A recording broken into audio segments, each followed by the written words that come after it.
Writers ক্রিয়েশনের আজকের নিবেদন লেখক হিমাদ্রি কিশোর দাশগুপ্তের লেখা শয়তানের চামড়া। হিমাদ্রি কিশোর দাশগুপ্তের জন্ম ইংরেজির 17 মে 1973 সালে উত্তর 24 পরগনার কাজরাপাড়ায়। তিনি তার ছাত্র জীবন শেষ করেন কলকাতা বিশ্ববিদ্যালয়ের থেকে।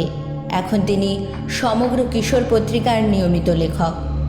ওনার লেখা কিছু অতুলনীয় বড় গল্প ও উপন্যাস হল কর্ণসুবর্ণর কুড়ি, মানুষ কুমির, বন্দর সুন্দরী ইত্যাদি। আজকের গল্প শয়তানের চামড়া লালমাটি প্রকাশনের প্রকাশিত বই কালো ঘুড়ি থেকে নেওয়া। গল্প পাঠে তমার, গল্পের সূত্রধার আমি নিধি, সোমনাথের চরিত্রে রাজস্বী, অনিমেষের চরিত্রে রাজদীপ, জাদুঘরের কর্মীর চরিত্রে শরদিন্দু, আদিত্য নারায়ণের চরিত্রে এবং ডিরেকশন ও এডিটিং অনির্বাণ। শুরু হচ্ছে আমাদের আজকের গল্প হিমাদ্রি কিশোর দাশগুপ্তের শয়তানের চামড়া। সোমনাথ বাড়িটার সামনে এসে দাঁড়ালো। শীতে দুপুরের নরম রোদ মেখে দাঁড়িয়ে আছে জীর্ণ প্রাসাদোপম দোতলা বাড়িটা। তবে সম্প্রতি বাড়িটার একটা অংশ মেরামত করা হয়েছে বোঝা যাচ্ছে। সাদা রঙের পোচও পড়েছে সেখানে। তবে বাড়িটার চারপাশের বাগানটা আগাছায় পরিপূর্ণ। কিছুটা তফাতে একটা ডানা ভাঙা পরী আনত মুখে দাঁড়িয়ে আছে বাড়িটার অতীত গৌরবের সাক্ষী হয়ে। আর কেউ কোথাও নেই। ঘড়ি দেখল সোমনাথ, 12টা বাজে। দূরে সবুজ পাহাড়ের মাথায় ভেসে বেড়াচ্ছে ধোঁয়ার মতো মেঘ। অনেকটা পথ কলকাতা থেকে পেরিয়ে এসেছে সোমনাথ। সারা রাত ট্রেন জার্নি করে ভোরবেলায় নিউ জলপাইগুড়ি। তারপর জিপে 4 ঘন্টারও বেশি সময় লেগেছে ডুয়ার্সের এই জায়গাটায় আসতে। মোরাম বিছানো রাস্তাটা সোজা গিয়ে থেমেছে বাড়িটার সদর দরজাতে। সোমনাথ পায়ে পায়ে গিয়ে দাঁড়ালো তার সামনে। দরজার গায়ে একটা কলিং বেলের সুইচ। দেখেই বোঝা যাচ্ছে সেটা নতুন বসানো হয়েছে। মুহূর্তখানেক দাঁড়িয়ে থাকার পর সোমনাথ আঙুল ছোঁয়ালো সুইচে। আওয়াজ হওয়ার সঙ্গে সঙ্গেই বাড়ির ভেতরে কোনো এক জায়গা থেকে আদিত্য নারায়ণের ভরাট গলা ভেসে এলো। দরজা খোলা আছে, প্যাসেজ দিয়ে সোজা চলে এসে ঘরে বসুন। দরজা খুলে ভেতরে ঢুকলো সোমনাথ।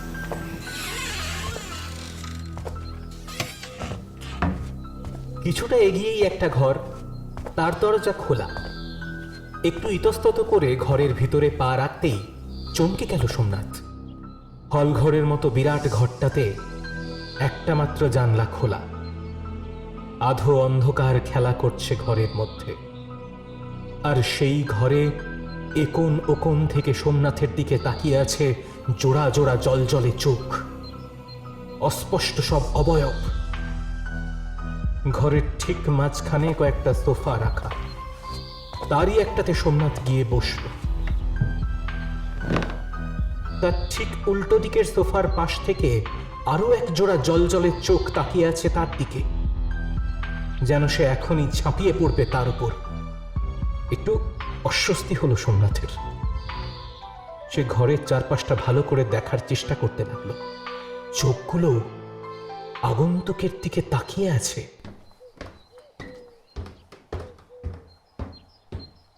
ঘরে ঢুকলেন আদিত্য নারায়ণ। সোমনাথ উঠে দাঁড়াতেই তিনি তাকে ইশারায় বসতে বলে দুটো বড় জানলা খুলে দিয়ে মুখোমুখি একটা সোফায় বসলেন। জানলা খুলতেই আলোতে ভরে উঠল ঘরটা। স্পষ্ট হয়ে উঠল সেই অস্পষ্ট অবয়বগুলো। সারা ঘর জুড়ে দাঁড়িয়ে আছে নানা ধরনের প্রাণী। বিরাট শিংওয়ালা হরিণ, ভালুক, হায়না, নেকড়ে, চিতা, আরো নানা ধরনের চেনা অচেনা পশু পাখি। ঘরের এক কোণে একটা হাতির বাচ্চাও দেখতে পেল সে। শুঁড় উঁচিয়ে দাঁড়িয়ে আছে। এ প্রাণীগুলোকে হঠাৎ দেখলে যে কোনো লোক তাদের জীবন্ত ভাববে। এমনই ভঙ্গিতে দাঁড়িয়ে আছে স্টাফ করা প্রাণীগুলো। বিস্মিত সোমনাথ কিছুক্ষণ ঘরটা দেখার পর তাকালো আদিত্য নারায়ণের দিকে। আদিত্য নারায়ণ তাকিয়ে আছেন তার দিকে। বেশ লম্বা, শক্তপোক্ত, ফর্সা চেহারা, তীক্ষ্ণ দৃষ্টি, ডান গালে একটা আঁচিল, ঠোঁটের কোণে আবছা হাসি জেগে আছে। তার ডান হাতটা রাখা আছে সোফার গায়েই দাঁড়ানো একটা বিরাট বাঘের মাথার উপর, যার চোখ দুটো একটু আগেই অস্বস্তিতে ফেলেছিল সোমনাথকে।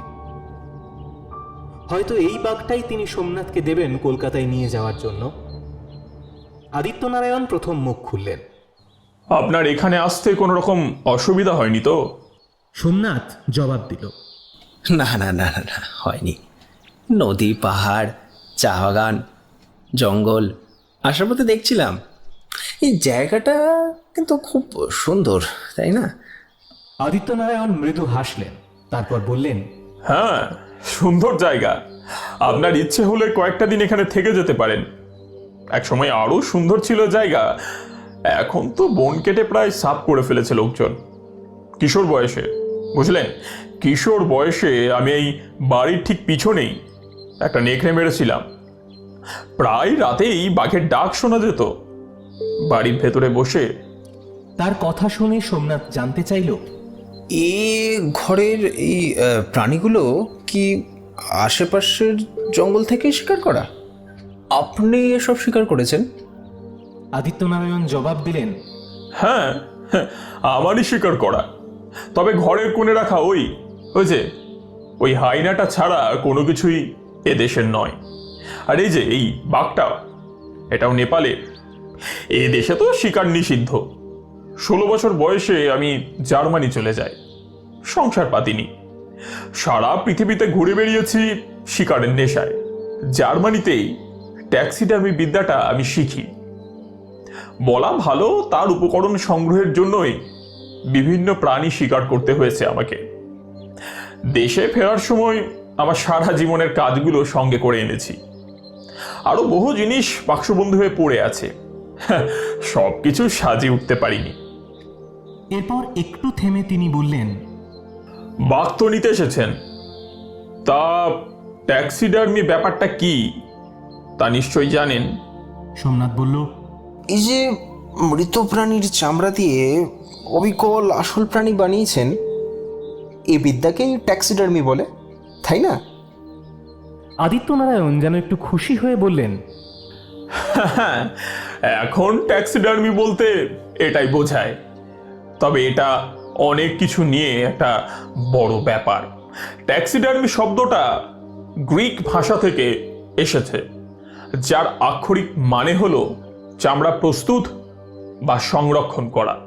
স্টাফ, মাউন্টেড ইত্যাদি নানা শব্দ ব্যবহার করা হয় ব্যাপারটা বোঝাতে। চামড়া সংরক্ষণ তো বহু প্রাচীন ব্যাপার, কিন্তু সভ্য পৃথিবীতে একে প্রথম শিল্পের রূপ দেন, একে জনপ্রিয় করেন জন হ্যানকক নামে এক পক্ষী শিকারী ভদ্রলোক। 1851 খ্রিস্টাব্দে তিনি তার শিকার করা পাখিগুলোকে অবিকল জীবন্ত রূপে হাজির করেন লন্ডনের এক প্রদর্শনীতে। তা দেখেই হইচই পড়ে যায় লন্ডনে। এরপরই আর্টের রূপ নেয় ট্যাক্সিডার্মি। ইউরোপ থেকে সারা পৃথিবীতে ছড়িয়ে পড়ে এই আর্ট। তবে এই কাজের আর্টিস্টকে চামড়া সংরক্ষণ ছাড়াও আরো নানা বিষয়ে জানতে হয়, যেমন পশু পাখিদের অঙ্গসংস্থানগত ব্যাপার স্যাপার, স্কাল্পচার, পেইন্টিং, হ্যাঁ এমনকি ছুতোর মিস্ত্রির কাজ পর্যন্ত। সোমনাথ বাঘটার দিকে তাকিয়ে জানতে চাইল, চামড়া সংরক্ষণ করার ব্যাপারটা তো বুঝলাম, কিন্তু এই যে প্রাণীদের দেহের ভিতরের অংশ, অর্থাৎ এই মাংস ইত্যাদি, এগুলো সংরক্ষণ কিভাবে করেন? মানে ওটাই কি ট্যাক্সিডার্মির আসল কৌশল? ভদ্রলোক তার কথা শুনে এবার স্পষ্টই হেসে ফেলে বললেন, এ ব্যাপারে সাধারণত প্রাণীদের স্কাল আর পায়ের হাড় ব্যবহার করা হয়। আসলে চামড়ার নিচে থাকে একটা পুতুল। আগে সে পুতুল বানানো হতো মাটি বা কাঠ দিয়ে, কিন্তু ওসব ব্যবহারে জিনিসগুলো ভারী হতো। তাই আধুনিক ট্যাক্সিডার্মিস্টরা ওসবের বদলে এখন ব্যবহার করেন ফাইবার, গ্লাসুল কিংবা ওই স্টিলের তার। ওসব দিয়ে প্রাণীর অবয়ব বানিয়ে তার উপর চামড়া বসানো হয়। প্রাণীর চোখ, দাঁত, নখ, ঠোঁট এসবও কৃত্রিম হয়। এই বাঘটাকে দেখছেন? এই বাঘটাকে একটা বাচ্চা ছেলেও অনায়াসে মাটি থেকে ওপরে তুলতে পারবে। ওই পুতুল বানাবার উপরেই নির্ভর করে প্রাণীটা কতটা জীবন্ত হবে। তার কথা শোনার পর সোমনাথ ঘরের চারপাশে আরও একবার তাকিয়ে নিয়ে বলল, এই ঘরের প্রাণীগুলো অবিকল জীবন্ত প্রাণীর মতো। আমার তো বেশ অস্বস্তি হচ্ছিল এই ঘরে ঢুকে। তিনি বললেন, আরও এক ধরনের ট্যাক্সিডার্মি আছে, সেই শিল্প আরও বেশি নিখুঁতভাবে করতে হয় প্রাণীটাকে জীবন্ত দেখাবার জন্য। সে ট্যাক্সিডার্মির নাম রোগ ট্যাক্সিডার্মি। রোগ ট্যাক্সিডার্মি? ব্যাপারটা বুঝতে না পেরে সোমনাথ তাকিয়ে রইল তার দিকে। তিনি বললেন, হ্যাঁ, রোগ ট্যাক্সিডার্মি। তার কিছু নমুনাও আছে আমার কাছে। আপনি চাইলে এখন আপনি দেখতে পারেন সেগুলো। ওই জিনিসগুলো যে ঘরে রাখা আছে তার পাশের ঘরেই আপনার রাতের থাকার ব্যবস্থা হয়েছে। অবশ্য আগে আপনি বিশ্রামও করে নিতে পারেন। এই বলে সোফা ছেড়ে তিনি উঠে দাঁড়ালেন। সোমনাথের একটু ক্লান্ত লাগলেও সে কৌতূহলী হয়ে বলল, আমার অসুবিধা হবে না, আগে সে জিনিসগুলো দেখে নি, তারপর না হয় বিশ্রাম নেব। সোমনাথকে নিয়ে ঘর ছেড়ে বেরিয়ে গেলেন তিনি। এবার চললেন অন্য ঘরের দিকে। নিস্তব্ধ বাড়ি, অন্য কোনো লোকজনের সাড়া শব্দ নেই। যেতে যেতে সোমনাথ তাকে জিজ্ঞেস করল, এত বড় বাড়ি, কে কে থাকেন এখানে? আদিত্যনারায়ণ জবাব দিলেন, আমি একাই থাকি। বেশ কয়েকটা ঘর পেরিয়ে তারা অন্য একটা ঘরে এসে ঢুকল। সে ঘরে ঢুকতেই চামড়া, রজন ইত্যাদি জিনিসের পাঁচমিশালি একটা উগ্র গন্ধ এসে লাগলো সোমনাথের নাকে। ঘরে পা রাখতে রাখতে আদিত্যনারায়ণ বললেন, এ ঘরটা আমার কাজের ঘর, স্টুডিও বলতে পারেন। সে ঘরে ঢুকেই দরজার পাশে একটা বিরাট বড় ফ্রিজ বা রেফ্রিজারেটর রাখা আছে। আর এরপরই ঘরের ভিতরটা দেখে সত্যিই চমকে গেল সোমনাথ। এসব কি প্রাণী?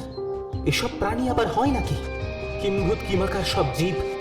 যেমন তার সামনেই মাটিতে বসে আছে একটা অদ্ভুত প্রাণী। তার দেহটা সিংহর আর মাথাটা ঈগল পাখির। কিছু দূরে দাঁড়িয়ে আছে আর একটা প্রাণী, তার দেহটা শিম্পাঞ্জির, মুন্ডু বাঘের। এমনই সব অদ্ভুত অনেক প্রাণী ছড়িয়ে আছে সারা ঘর জুড়ে। বিস্মিত সোমনাথের উদ্দেশ্যে আদিত্যনারায়ণ বললেন, এগুলো হলো রোগ ট্যাক্সিডার্মির নমুনা। এই ট্যাক্সিডার্মির মাধ্যমে বিভিন্ন প্রাণীর চামড়া দিয়ে কল্পিত প্রাণী বা পৃথিবী থেকে অবলুপ্ত হয়ে যাওয়া প্রাণী তৈরি করা হয়। ধর্মীয় বা অন্যান্য কিছু কারণে অনেকে আবার এ কাজকে অনৈতিক, অবাঞ্ছিত বলে মনে করেন, তাই একে বলা হয় রোগ ট্যাক্সিডার্মি। 1778 খ্রিস্টাব্দে যখন প্লাটিপাস বা ওই হংসচঞ্চু আবিষ্কার করে তার ছবি লন্ডনে পাঠানো হয়, তখন প্রাথমিক অবস্থায় সবাই ভেবেছিল যে রোগ ট্যাক্সিডার্মির সাহায্য নিয়ে ধোঁকা দেওয়ার চেষ্টা হয়েছে। বিস্মিত সোমনাথ ঘুরে ঘুরে দেখতে লাগলো ঘরটা। কত অদ্ভুত বিচিত্র সব প্রাণী, এমনকি পক্ষীরাজ, ঘোড়ার বাচ্চা, ড্রাগন ইত্যাদি রূপকথার প্রাণীও আছে। হঠাৎ দেয়ালের এক কোণে দাঁড়িয়ে থাকা একটা মূর্তি দেখে থমকে দাঁড়িয়ে পড়ল সোমনাথ। ফাইবার গ্লাসের প্রমাণ সাইজের একটা মানুষের মূর্তি সেখানে দাঁড়িয়ে আছে। অসম্পূর্ণ মূর্তি, তার গায়ে চামড়া বসানোর কাজ সম্ভবত শুরু হয়েছে। দুটো হাতে কনুই পর্যন্ত চামড়া বসানো হয়েছে, শুধু আঙুল থেকে কনুই। জিনিসটা দেখে সোমনাথ চমকে উঠে প্রশ্ন করল, এটা কি মানুষের চামড়া নাকি? আদিত্যনারায়ণ হেসে বললেন, আদি যুগের আধুনিক মানুষ হোমোসেপিয়েন্স বানাচ্ছি। মানুষের চামড়া নয়, মানুষের চামড়া পাবই বা কোথায়? তাছাড়া স্টাফ করার পক্ষে রোমশ বা একটু ওই মোটা চামড়াই উপযুক্ত। মানুষের চামড়া এত পাতলা, তা ট্যান করা খুব কঠিন। আশ্বিন মাছের পাতলা চামড়া আমি ব্যবহার করছি ওটা বানাবার জন্য। ঠিক যেমন সাপের চামড়ার উপর রং চাপিয়ে আমি এই যে ড্রাগনের মূর্তিটা বানিয়েছি। সোমনাথ আশ্বস্ত হলো তার কথা শুনে। এরপর আরও কিছুক্ষণ ধরে সে ঘরের বিচিত্র মূর্তিগুলো সোমনাথ দেখার পর আদিত্যবাবু তাকে বললেন, এবার চলুন, অনেকটা পথ এসেছেন, এবার বিশ্রাম নেবেন। আপনাকে যে বাঘটা দেবো বলেছি সেটা প্যাকিং বাক্সের মধ্যে অন্য ঘরে রাখা আছে, পরে সেটা দেখাবো আপনাকে। সোমনাথ আচ্ছা আচ্ছা। বলে এগুলো দরজার দিকে। ঘরের বাইরে বেরোবার আগে সে মুহূর্তের জন্য দাঁড়িয়ে পড়ে দরজার কাছে রাখা ডালাবন্ধ রেফ্রিজারেটরের দিকে তাকিয়ে বলল, এত বড় ফ্রিজ আপনার কি কাজে লাগে? ঘর ছেড়ে বেরোতে বেরোতে তিনি বললেন, আসলে কোনো প্রাণীর ছাল ছাড়াবার আগে তাকে ফ্রিজের মধ্যে রেখে তার দেহটা আরো কঠিন বা শক্ত করে নেওয়া হয়, তাতে মাংসের ওপর থেকে ছাল ছাড়ানো সহজ হয়। বিশেষত যেসব প্রাণীর চামড়া রোমহীন বা পাতলা তাদের ক্ষেত্রে ব্যাপারটা করা হয়। আদিত্যবাবু এরপর তাকে নিয়ে ঢুকলেন পাশেই একটা ঘরে। বেশ বড় ছিমছাম একটা ঘর, খাট আলমারি সবই আছে ঘরটাতে। দেওয়ালে ঝুলছে শিং সহ বিরাট বড় একটা হরিণের মাথা। একটা টেবিলের উপর সম্ভবত খাবার ঢাকা আছে। ঘরটা লাগোয়া একটা স্নান ঘর। আদিত্যবাবু বললেন, স্নান সেরে খেয়ে দিয়ে একটু বিশ্রাম নিন, বিকালে বাড়ির বাগানটা একটু ঘুরে দেখতে পারেন। রাতের আগে আপনার সঙ্গে আমার দেখা হবে না, একটু বাইরে যাব আমি। সোমনাথ তার উদ্দেশ্যে বলল, বাঘটা নিয়ে যাওয়ার জন্য আমি ওই এগ্রিমেন্ট পেপার আর টাকা পয়সা সঙ্গে এনেছি। সে ব্যাপারগুলো তাকে কথা শেষ করতে না দিয়ে আদিত্যবাবু বললেন, ওসব কাজ রাতে হবে, এখন আপনি স্নান সেরে বিশ্রাম নিন, আমি আসছি। এই বলে ঘর ছেড়ে বেরিয়ে গেলেন আদিত্যনারায়ণ। তিনি বেরিয়ে যাওয়ার পর দরজা বন্ধ করে চটপট স্নানের জন্য বাইরের পোশাক ছেড়ে তৈরি হয়ে নিল সোমনাথ। স্নান ঘরে ঢুকতেই অদ্ভুত সুন্দর একটা গন্ধ নাকে এসে লাগলো সোমনাথের। ঘরের দুটো বালতিতে জল রাখা আছে স্নানের জন্য। সোমনাথ বুঝতে পারল ওই সুন্দর গন্ধটা আসছে বালতিতে রাখা জলের থেকেই। সোমনাথ ছাপোষা যুবক, সে শুনেছে যে পয়সাওয়ালা লোকেরা অনেকে নাকি গোলাপ জল মিশিয়ে স্নান করে। আদিত্যনারায়ণ ধনী মানুষ, বালতির জলে সম্ভবত সেরকম কোনো সুগন্ধি মেশানো আছে তা অনুমান করে নিল সোমনাথ। স্নান সেরে ঘরে ঢুকে খাওয়া সেরে বিছানায় শুয়ে পড়ল সে। এতটা পথ আসতে বেশ ধকল গেছে শরীরের উপর। বিছানায় শুতেই ঘুম নেমে এলো সোমনাথের চোখে। তার যখন ঘুম ভাঙল তখন বিকেল। বিছানাতে উঠে বসতেই একটা সুন্দর গন্ধ এসে লাগলো তার নাকে। কিছুক্ষণের মধ্যেই সোমনাথ বুঝতে পারল গন্ধটা আসলে আসছে শরীর থেকে। স্নানের জলে মেশানো সেই সুগন্ধির গন্ধ। চুপচাপ ঘরে বসে থেকে কোনো লাভ নেই। খাট ছেড়ে উঠে বাড়ির বাইরে বাগানটাতে ঘুরে আসার জন্য কিছুক্ষণের মধ্যেই ঘর ছেড়ে বেরিয়ে পড়ল সোমনাথ। বাড়ির পিছনে দূরে পাহাড়টার মাথায় সূর্য ঢলতে শুরু করেছে। নিস্তব্ধ বাড়িটা আগাছা ঘেরা বাগানের ঠিক মাঝখানে দাঁড়িয়ে আছে। বিরাট বড় বাড়ি। আদিত্যবাবু অবশ্য মিউজিয়ামে সোমনাথের সঙ্গে প্রথম সাক্ষাতে জানিয়েছিলেন যে পূর্বপুরুষেরা নাকি একসময় এ তল্লাটে বেশ কিছু চা বাগানের মালিক ছিলেন, অর্থাৎ বংশানুক্রমিকভাবেই তারা পয়সাওয়ালা লোক। বাগানে কোথাও কোনো লোকজন নেই। মাঝে মাঝে শুধু কোথা থেকে যেন কোনো পাখির পিকপিক ডাক শোনা যাচ্ছে। বাগানটায় ঘুরে বেড়াতে শুরু করলো সোমনাথ।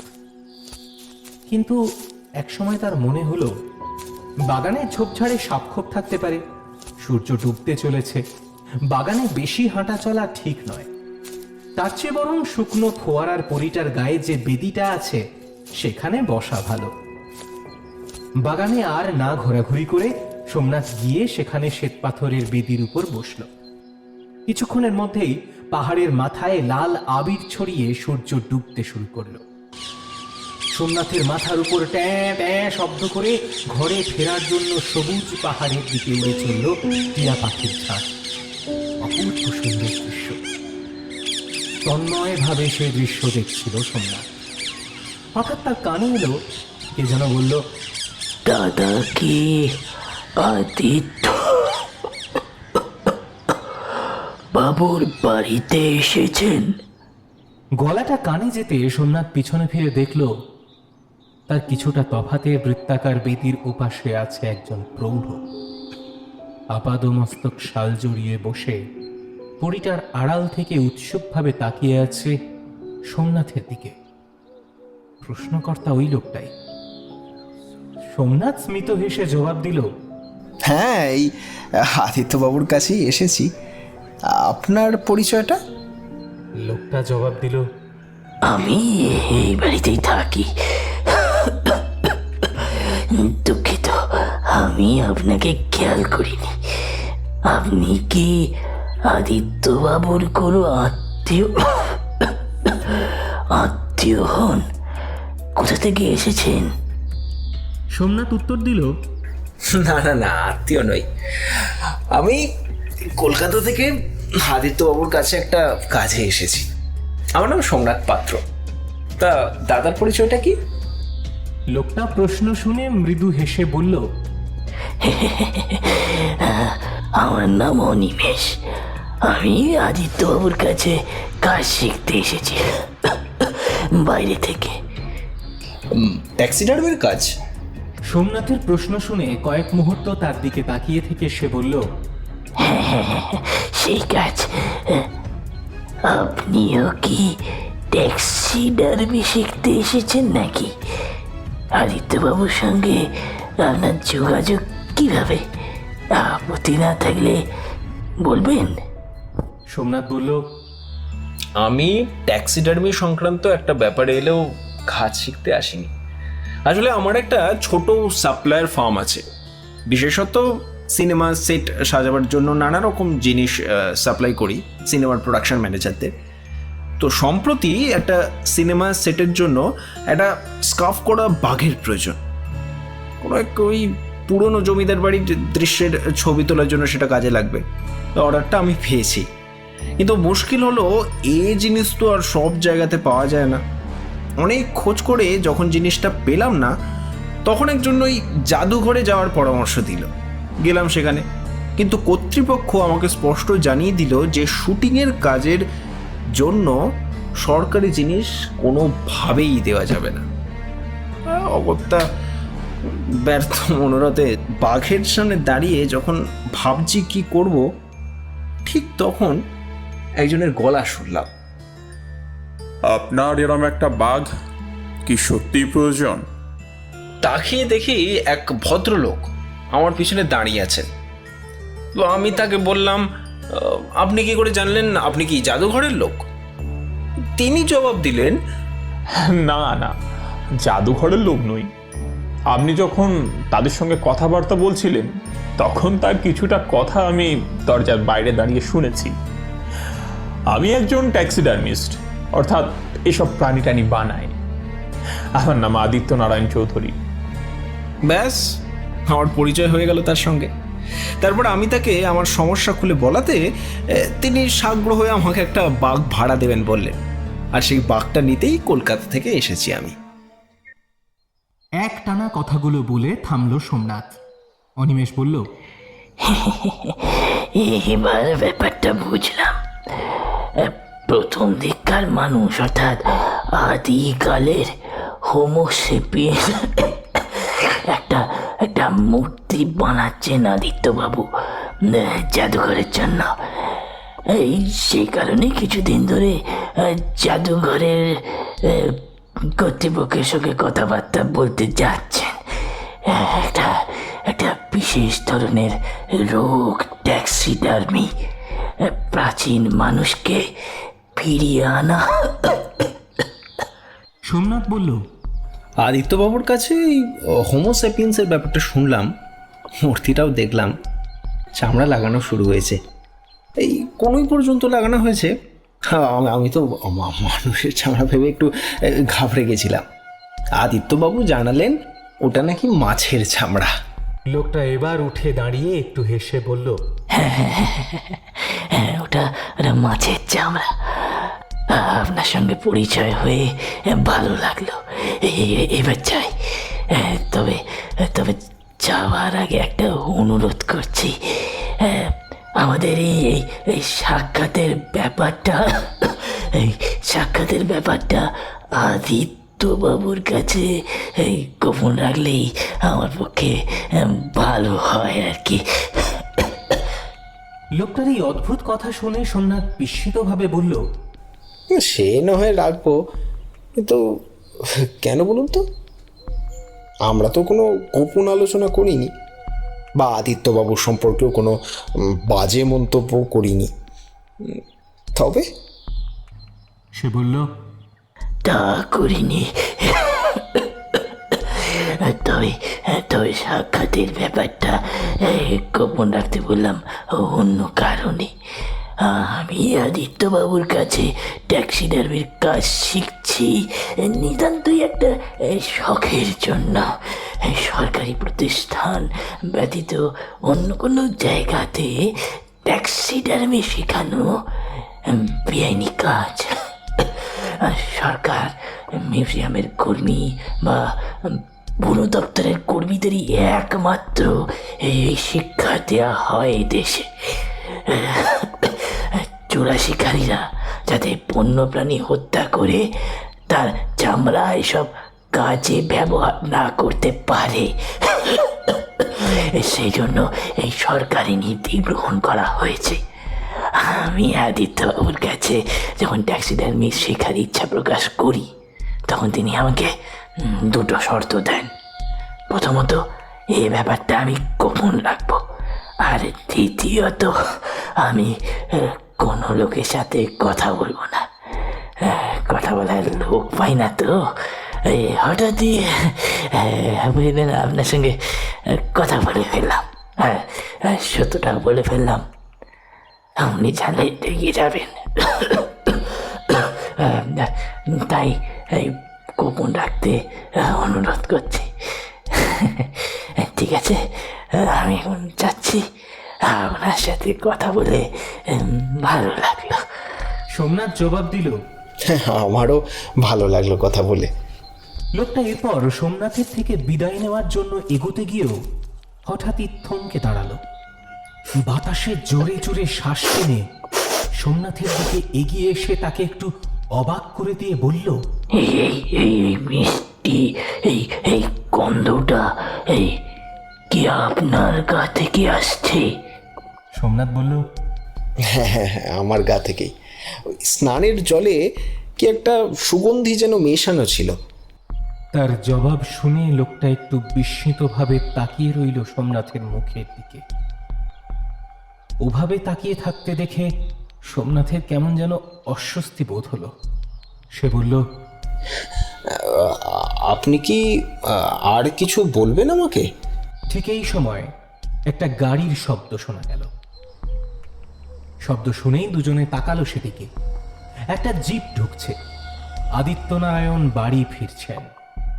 অনিমেষ নামের লোকটা সম্ভবত সোমনাথের কথার উত্তরেই একবার শুধু উচ্চারণ করলো একটা শব্দ, রোগ ট্যাক্সিডার্মি। তারপর নিমেষে মিলিয়ে গেল অন্যদিকে। গাড়ি থেকে নেমে বাড়িতে ঢুকে গেলেন আদিত্যবাবু।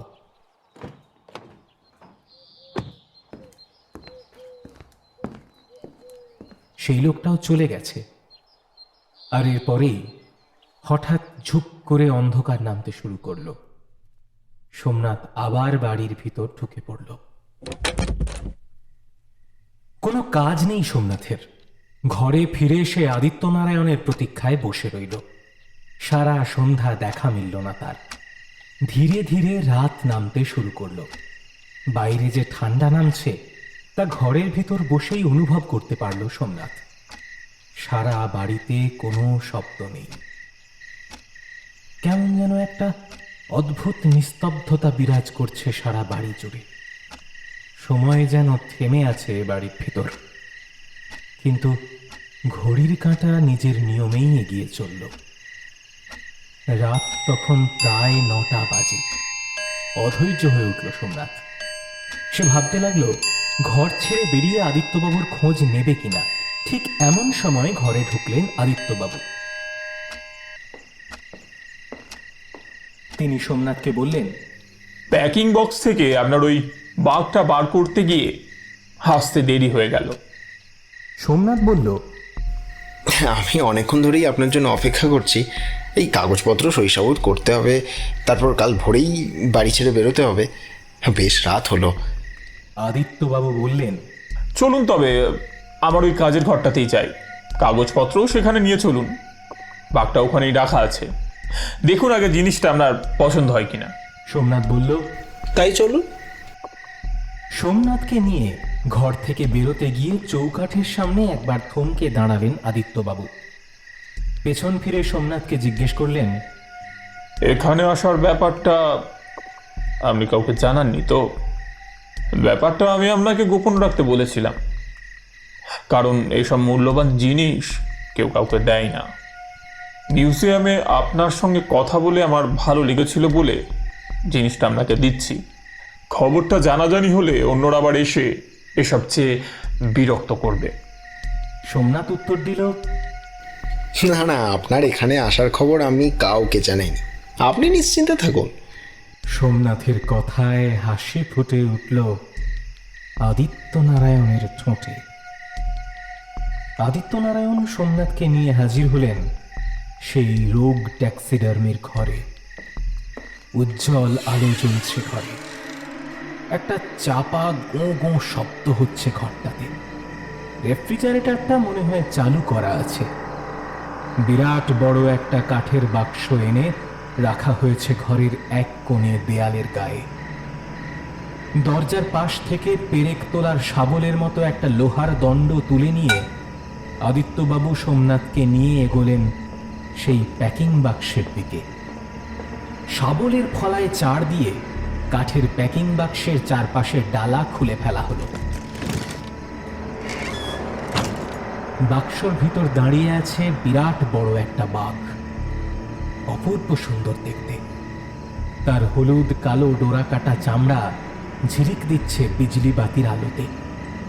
সামনের ডান পায়ের থাবা তুলে সোমনাথের দিকে ঘাড় ফিরিয়ে দাঁড়িয়ে আছে মূর্তিটা। দেখে কে বলবে যে প্রাণীটা জীবন্ত নয়? আদিত্যবাবু সোমনাথের পিছনে সরে দাঁড়িয়ে বললেন, এটা ট্যাক্সিডার্মির অন্যতম একটা শ্রেষ্ঠ নিদর্শন। ভালো করে দেখুন, এটা জার্মানিতে একটা কম্পিটিশনে ফার্স্ট প্রাইজ উইনার হয়েছিল। সোমনাথ তন্ময় হয়ে দেখতে লাগলো প্রাণীটার মূর্তি। কৃত্রিম কাঁচের চোখ প্রাণীটার, বড় বড় গোল গোল চোখ। সেই চোখ দেখতে দেখতে হঠাৎ একটা অদ্ভুত প্রতিচ্ছবি ফুটে উঠল সে চোখে। সোমনাথের পিছনে দাঁড়ানো আদিত্যবাবু লোহার শাবলটা যেন তুলে ধরেছেন সোমনাথের মাথার উপর। সামনের দেওয়ালের গায়েও ফুটে উঠছে একই ছায়া ছবি। চমকে উঠে পিছনে ফিরতে গেল সোমনাথ। সেই সময় সোমনাথের উপর নেমে এলো আদিত্যনারায়ণের শাবল। সোমনাথ নড়ে যাওয়াতে শাবলটা তার মাথায় না পড়ে পড়ল কাঁধের উপর। প্রচন্ড আঘাতে কিছুটা তফাতে মেঝেতে ছিটকে পড়ে আতঙ্কিত সোমনাথ চিৎকার করে উঠল, কি করছেন আদিত্যবাবু? আমাকে মারছেন কেন? আদিত্যনারায়ণের মুখে ফুটে উঠেছে একটা পৈশাচিক হাসি। তিনি বললেন, কেন? এখন তো আর পশু শিকার করা যায় না, তাই মানুষ শিকার করবো।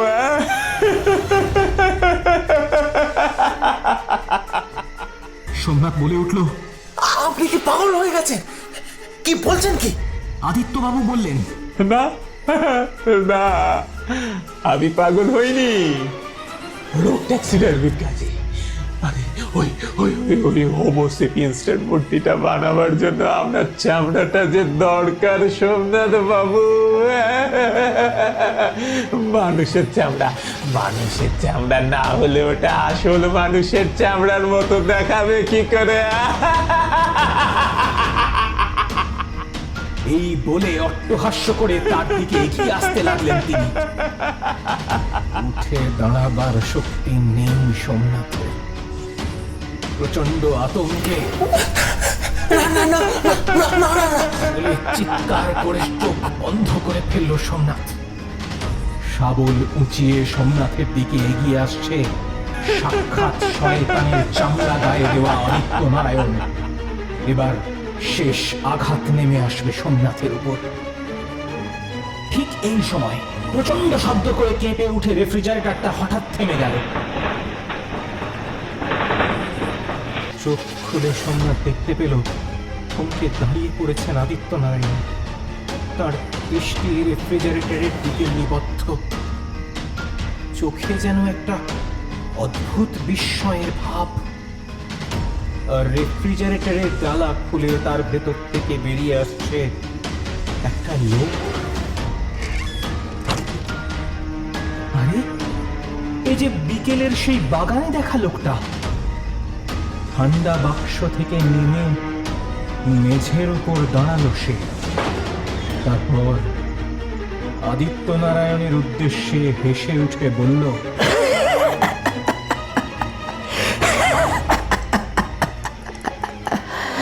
রোগ ট্যাক্সিডার্মির জন্য হোমোসেপিয়েন্স বানাতে আর কটা মানুষ খুন করবে অনিমেষ? আদিত্য নারায়ণের মুখের হাসি কিন্তু শুকিয়ে গেছে। সোমনাথ দেখল আদিত্য নারায়ণের মুখটা সাদা কাগজের মতো লাগছে। তার শাবল ধরা হাতটা ধীরে ধীরে ঝুলে পড়ছে নিচের দিকে। আগন্তুকের পর আদিত্যবাবুর উদ্দেশ্যে বললেন, ও কাজ তোমার দ্বারা হবে না অনিমেষ। মানুষের চামড়া তৈরি অত সহজ নয়। অনেকের রোগ ট্যাক্সিডার্মিকে কি বলে জানো? শয়তানের কাজ। তোমার মতো শয়তানের চামড়াই ওই কাজের জন্য উপযুক্ত। এসো অনিমেষ, এসো এসো এসো এসো এসো। তোমার শয়তানের চামড়াটা আমায় দাও অনিমেষ, দাও দাও দাও দাও দাও দাও। এই বলে লোকটা দু হাত বাড়িয়ে এগোতে লাগলো অনিমেষ অথবা আদিত্য নারায়ণের দিকে। সোমনাথ স্পষ্ট দেখতে পেল সে লোকটার হাত দুটো কোনোই পর্যন্ত টকটকে লাল, যেন কেউ লোকটার কোনোই পর্যন্ত চামড়া ছাড়িয়ে নিয়েছে। এগিয়ে যাচ্ছে লোকটা। সেই আদিত্য নারায়ণ কিন্তু শাবল দিয়ে তাকে প্রতিরোধ করবার চেষ্টা করলো না, বরং তার শাবলটা হাত থেকে খসে পড়লো মাটিতে। আর তারপর আদিত্য নারায়ণ পরিচয় দেওয়া লোকটা তীব্র আতঙ্কে আত্মনাদ করে পালাবার জন্য ছুটল দরজার দিকে। কিন্তু বাইরে যাওয়া তার হলো না। একটা প্রাণীর মূর্তিতে হোঁচট খেয়ে সে ছিটকে পড়ল মেঝেতে রাখা তীক্ষ্ণ একটা হরিণের শিঙের উপর। শিংটা এফোড় ওফোড় করে দিল তার বুক। ছটফট করে নিস্তব্ধ হয়ে গেল লোকটার দেহ। বিকেলের সেই লোকটা সেই দৃশ্যের দিকে তাকিয়ে বলল, ওর চামড়াটাই শয়তানের চামড়া। রোগ ট্যাক্সিডার্মির পক্ষে এটা একদম উপযুক্ত। ওর চামড়াটা শয়তানের চামড়া। তারপর সে সোমনাথের দিকে তাকিয়ে বলল, আপনি বেঁচে গেছেন, কিন্তু এখনই আপনাকে বেরিয়ে পড়তে হবে এ বাড়ি ছেড়ে। রাত 10টায় কলকাতা থেকে একটা বাস আছে, চলুন সেটাকে আপনাকে ধরিয়ে দেবো। চলুন চলুন চলুন চলুন। সোমনাথের মাটি থেকে ওঠার শক্তি ছিল না। কাঁধে প্রচন্ড আঘাত। লোকটাই তাকে মাটি থেকে তুলে দাঁড় করালো। কি ঠান্ডা তার সেই চামড়া ওঠা হাতের স্পর্শ। সেই অভিশপ্ত ঘর বাড়ি ছেড়ে বেরিয়ে জিপে উঠে বসলো দুজন। চলতে শুরু করলো জিপ। চালাচ্ছে সেই লোকটা। তার পিছনে বসে বিস্ময়ে আতঙ্কিত বাকশক্তিরহিত সোমনাথ। যেতে যেতে একটা সময় মুখ খুলল লোকটা। সে বলল, যাকে আপনি আদিত্য নারায়ণ বলে ভাবছিলেন, সে আসলে আদিত্য নারায়ণ নয়, আদিত্য নারায়ণের সহকারী অনিমেষ। সম্পত্তির লোভে আদিত্য নারায়ণকে খুন করে নিজে আদিত্য নারায়ণ হয়ে বসে। আজ বিকালে আপনার গায়ে গন্ধটা পেয়ে আমি বুঝে যাই কি হতে চলেছে। ওটা একটা জৈব রাসায়নিকের গন্ধ। চামড়ায় যার প্রলেপ থাকলে চামড়া ছাড়িয়ে নিতে সুবিধা হয়। অনেক সময় ট্যাক্সিডার্মি করতে আনা জীবন্ত প্রাণীর দেহে আগে থেকেই ওই জিনিস দিয়ে ধোয়ানো হয়। আসল আদিত্য নারায়ণের চামড়া দিয়ে এই কাজটা করেছিল, কিন্তু প্রথম দিন কাজ শেষ হওয়ার পর রেফ্রিজারেটর থেকে উধাও হয়ে যায় আদিত্য নারায়ণের দেহ। তাই নতুন চামড়ার দরকার ছিল তার। সেই জন্যই সে ফাঁদ পেতে আপনাকে ডেকে আনি। তবে হোমোসেপিয়েন্সের মূর্তিটা পেয়ে যাবে জাদুঘরের কর্তৃপক্ষ। এই বলে যেন একটু হাসলো লোকটা। মাথার ভিতরটা কেমন যেন গুলিয়ে যাচ্ছে সোমনাথের। কি বলবে বুঝতে পারছে না। লোকটা এরপর বলল, আজকের রাতের কথাটা বাইরের পৃথিবীর কাছে গোপন রাখবেন, তবে বেশি ভয় পাবেন না। এই ঘটনার জন্য কেউ দায়ী হয়ে থাকলে সে আমি, কিন্তু অনিমেষের মৃত্যুর জন্য আমাকে ধরার ক্ষমতা আজ কোনো পুলিশের আদালতের নেই। বাস রাস্তায় এসে গেল এক সময়। গাড়ি থেকে নামলো তারা। দূরে দুটো আলোকবিন্দু দেখা যাচ্ছে। কলকাতায় যাওয়ার বাস আসছে। সোমনাথকে লোকটা বলল, এবার আমি চলি, ভালো থাকবেন। সোমনাথ তাকে জড়ানো গলায় জিজ্ঞেস করল, আপনি কে? একটা আবছা হাসি ফুটে উঠল লোকটার ঠোঁটের কোণে। সে জবাব দিল, আমি যে আদিত্য নারায়ণ, ট্যাক্সিডার্মিস্ট। একথা বলে হতভম্ব সোমনাথের চোখের সামনে থেকে গাড়ি নিয়ে রাতের কুয়াশার আড়ালে হারিয়ে গেলেন ট্যাক্সিডার্মিস্ট আসল আদিত্য নারায়ণ। বাসের হর্ন শুনে সোমনাথ বুঝতে পারল বাস এসে পড়েছে। কাঁধের হাড়ে একটা ফ্র্যাকচার হয়েছিল সোমনাথের। হপ্তাখানেক সময় লাগলো তার সেরে উঠতে। তারপর সে আবার একদিন হাজির হয়েছে জাদুঘরে। সোমনাথের পরিচিত একজন একটা সরকারি সুপারিশপত্র জোগাড় করে দিয়েছে জাদুঘর কর্তৃপক্ষকে দেবার জন্য। সম্ভবত বাঘটা এবার পেয়ে যাবে সে। জাদুঘরের সেই ঘরটাতে ঢুকল সোমনাথ। বেশ কিছু নতুন প্রাণী ইত্যাদির মূর্তি কদিন হলো এসেছে সেখানে।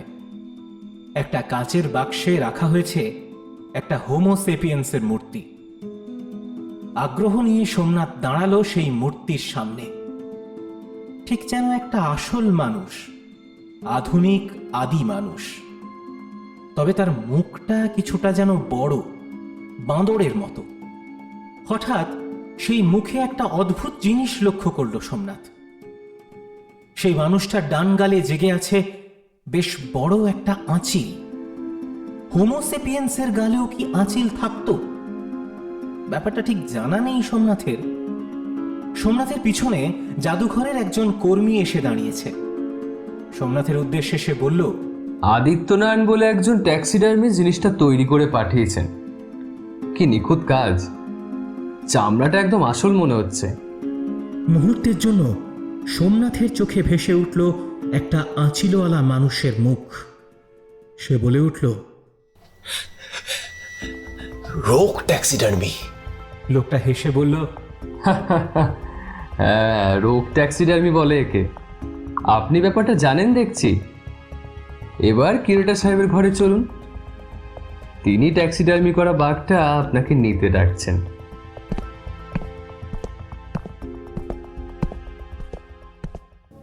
আপনারা শুনছিলেন হিমাদ্রি কিশোর দাশগুপ্তের লেখা শয়তানের চামড়া।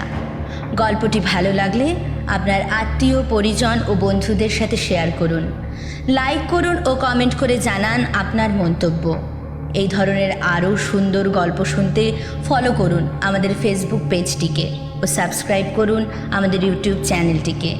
এই করোনার আবহকালে শারীরিক দূরত্ব বজায় রাখুন, মাস্ক ও স্যানিটাইজার ব্যবহার করুন, সুস্থ থাকুন ও সুস্থ রাখুন। দেখা হবে আবার আগামী গল্পে। ধন্যবাদ।